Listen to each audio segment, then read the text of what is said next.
तो hello guys, आप सब लोग आज देख रहे हैं जैद रेफ्रिजरेशंस। आज हम लोग फ्रिज की डिक्की डालेंगे नई।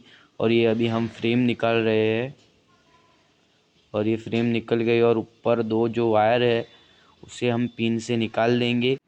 और फिर हम अब ऊपर के जो दो स्क्रू है उसमें से दोनों दो को निकाल देंगे। और अब ये कैपिलरी है जो उसे काट देंगे। पहले 1/4 काटी हमने। फिर हम लोग अभी ये जो नई डिक्की है वो लगाने जा रहे हैं।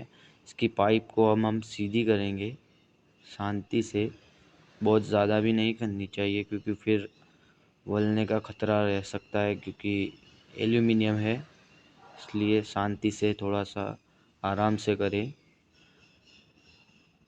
अब हम इस फ्रेम को लगा देंगे।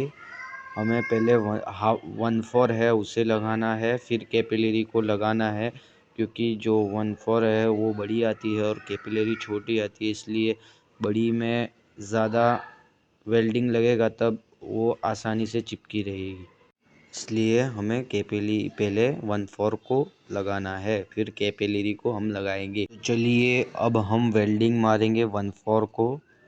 शांति से हमें वेल्डिंग मारना है, ज़्यादा फ्लेम नहीं करनी है, क्योंकि ज़्यादा फ्लेम से ऊपर जो है वो जलने का खतरा रहता है। इसलिए हमें शांति से करना चाहिए और वेल्डिंग रोड को थोड़ा सा आगे से मोड़ देना चाहिए, क्योंकि उससे पीछे जो है वेल्डिंग आसानी से उतर जाता है।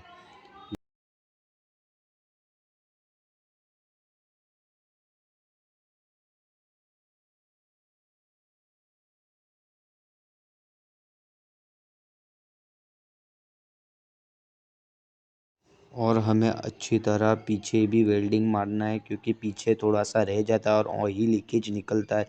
इसलिए पहले पीछे मार ले, फिर आगे थोड़ा थोड़ा टिपा टिपा बढ़ाए, क्योंकि उससे अच्छा रहता है। और इसमें वेल्डिंग भी पाइपों में नहीं उतरता, इसलिए हमें थोड़ा थोड़ा लगाना चाहिए। और अब हम लोग कैपिलरी को लगाएंगे। कैपिलरी को थोड़ी सावधानी से लगाएं, क्योंकि वो पतली होती है और वो जल्दी से पिघल जाती है। इसलिए उसे भी आपने शांति से लगाना चाहिए। उस पर भी वेल्डिंग ज़्यादा फ्लेम नहीं देनी चाहिए।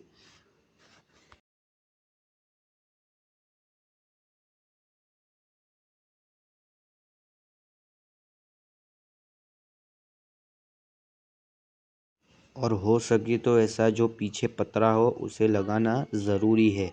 इससे हीटिंग का प्रभाव थोड़ा कम पड़ता है। जो है फ्रिज की बॉडी भी नहीं जलती इससे। और अब हम फ्लेम को थोड़ा कम कर देंगे, क्योंकि वेल्डिंग लग चुका है। और अब हम डिक्की को फिट करेंगे। साथ थोड़ा धीरे रह के अंदर कीजिए।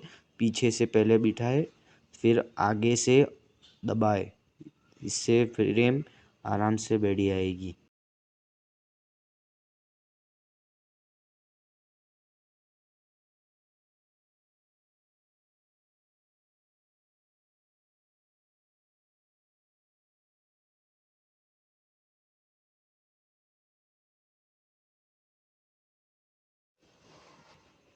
बैठाने के बाद हम स्क्रू लगाएंगे।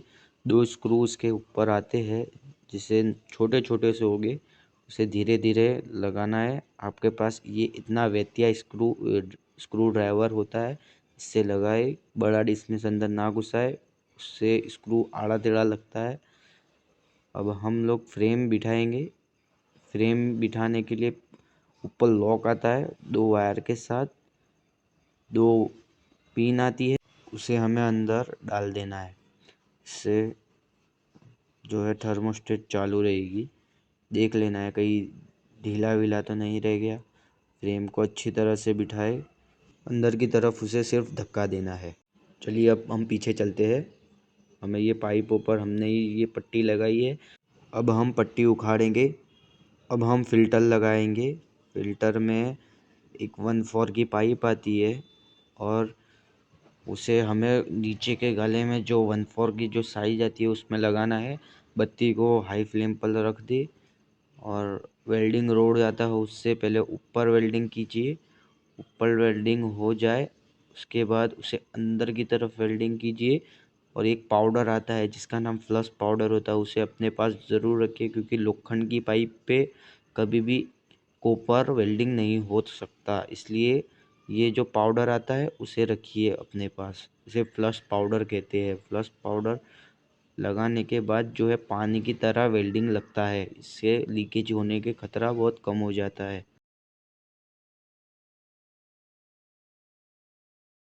पहले हमें पीछे की तरफ वेल्डिंग लगाना है, फिर आगे की तरफ हम वेल्डिंग लगाएंगे। पीछे हमें धीरे धीरे पहले सब जगह वेल्डिंग को उतार देना है। वेल्डिंग रोड की जो स्टिक होती है उसे जहाँ जहाँ जगह पड़े वहाँ वहाँ लगा दे। अब हम आगे की तरफ आएंगे। पीछे लग चुका है वेल्डिंग, आगे भी हम उसी तरह लगाएंगे जिस तरह पीछे लगा है वेल्डिंग। इसलिए वेल्डिंग अच्छी तरह उतरे, इसलिए हमें वेल्डिंग रोड को थोड़ा थोड़ा लगाना है जिससे अच्छी तरह वेल्डिंग उतर जाए।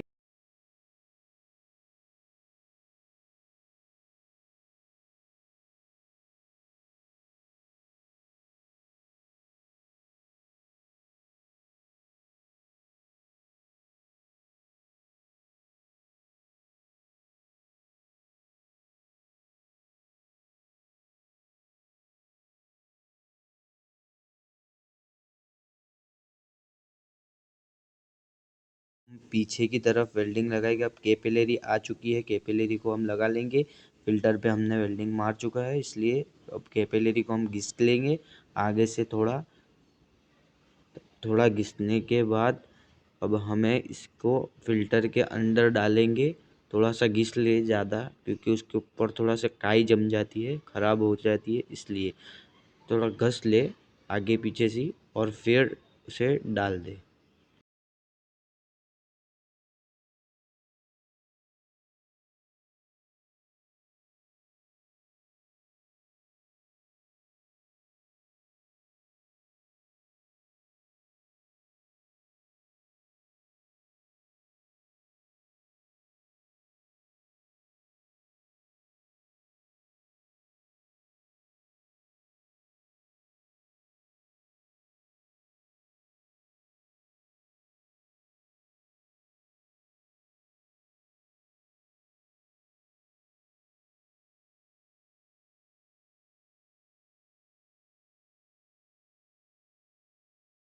अब हम लोग कैपिलरी पे वेल्डिंग मारेंगे। लाइटर ऑन हो चुका है। अब हम कैपिलरी पे वेल्डिंग मारेंगे। वेल्डिंग के लिए हाई फ्लेम नहीं लेना चाहिए, लो फ्लेम पर। अब हम पीछे चलेंगे और ये जो है रिटर्न लाइन को हम खोलेंगे। रिटर्न लाइन को हाई फ्लेम पर खोलिए, क्योंकि उसका जो है पाइप वो बहुत ज़्यादा जाड़ी, और उसका वेल्डिंग जो है जो कंपनी के तरफ से आता है वो बहुत जाड़ा होता है। इसलिए शांति से और हाई फ्लेम पर निकालने की कोशिश करें। पीछे जो है वो स्विचों की डब्बी आती है, उसे जल ना पाए। और हमें अभी पकड़ लगाना है, पकड़ खींच लेना है क्या कि वो निकल जाए।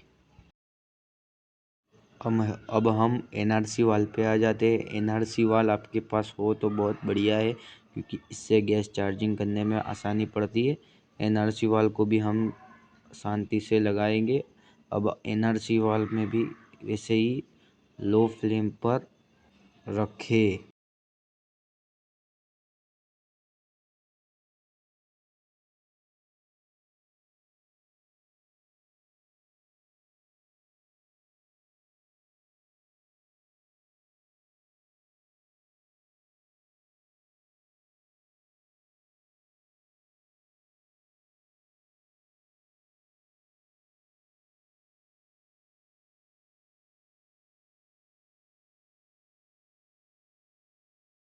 ये वेल्डिंग हो जाने के बाद हम फिल्टर का जो है वो ऊपरी परत पे जो आता है वैक्यूम करने का, उसको अब हम उस पे हम वेल्डिंग लगा देंगे।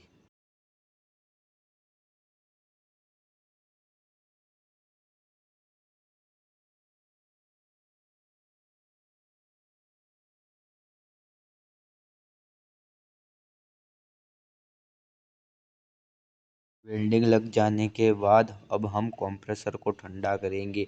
क्योंकि उस पे हीटिंग बहुत लग चुकी होगी, इसलिए हमें नीला कपड़ा ले लेना है और उससे कंप्रेसर को साफ कर लेना है। और अब हम फ्लशिंग करेंगे। फ्लशिंग के दौरान कंप्रेसर को चालू करके 2-3 झटके मारने हैं, क्योंकि कंप्रेसर इन्वर्टर होता है, इसलिए हमें बहुत ज़्यादा प्रेशर से झटके नहीं देने चाहिए, क्योंकि कंप्रेसर बैठने का खतरा इसमें रहता है, इसलिए ज़्यादा झटके ना मारे, 2-4 ही। अब हम वैक्यूम करेंगे। वैक्यूम मशीन आपके पास हो तो बहुत अच्छा है, ना हो तो कंप्रेसर से ही कर लीजिएगा। वो हम नेक्स्ट वीडियो में आपको बता देंगे कि कंप्रेसर से कैसा होता है। अब हम वैक्यूम करने चलते हैं।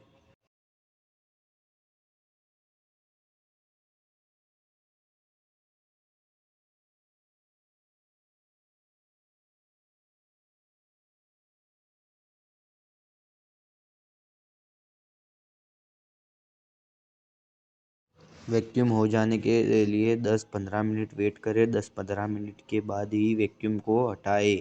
अब हम गैस पूरेंगे। गैस पूरने के लिए हमें 600 नंबर गैस चाहिए, क्योंकि इन्वर्टर कंप्रेसर में 600 नंबर गैस लगता है। 600 नंबर गैस का बोतल को हमें उल्टा कर लेना है। उल्टा करने के बाद उसकी जो वाल आता है उसको जो है खोल लेना है। खोलने के बाद सब लाइनों को चेक करना है ना, गैस डल चुका है। गैस डलने के लिए सिर्फ 5 पाउंड ही 600 नंबर का गैस लगता है, उससे पूरा हीटिंग हो जाता है। और सिर्फ 3 ही हमें झटके देने हैं, क्योंकि उससे हीटिंग ज़्यादा बढ़ सकती है और कंप्रेसर बैठने का खतरा रहता है।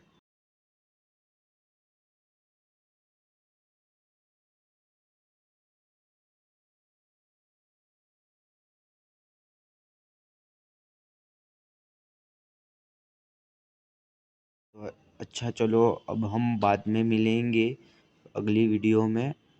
अब